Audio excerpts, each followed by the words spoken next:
Hey guys, what's happening? How to sell items on Roblox. So in order to do that, you need to have Roblox currency in your balance, right? In order to sell an item, you need to buy an item in order to sell it, right? So if you went to your avatar right here and you bought some things, let's say for example, animation, not anime, let's say t-shirts, like t-shirts, something, clothing, yeah. I'm gonna go ahead to the t-shirts, right? Or shirts right here. And I can find my free t-shirt.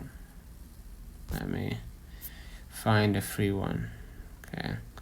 Because I don't have a balance, I'm gonna go ahead and select my t-shirt right here, okay? Let's say, for example, I want to select my own, okay, clothing right here, right? So what I'm gonna do, I'm gonna hit the details of my clothing that I bought, right? Let's say for example you bought this kind of clothing, right? It's free, but you get the point.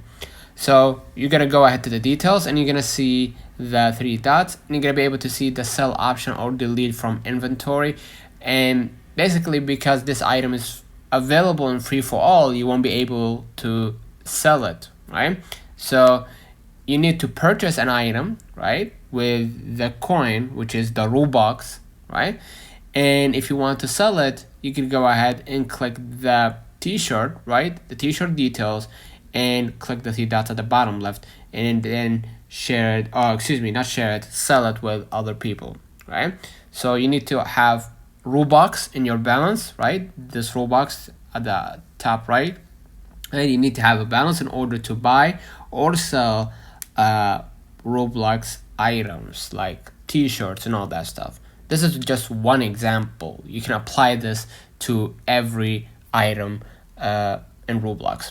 Okay, so let's find out in the comments if this video helped you. Do not forget to like and subscribe, turn on the notification bell to receive every video we upload. Thank you, catch you in the next time.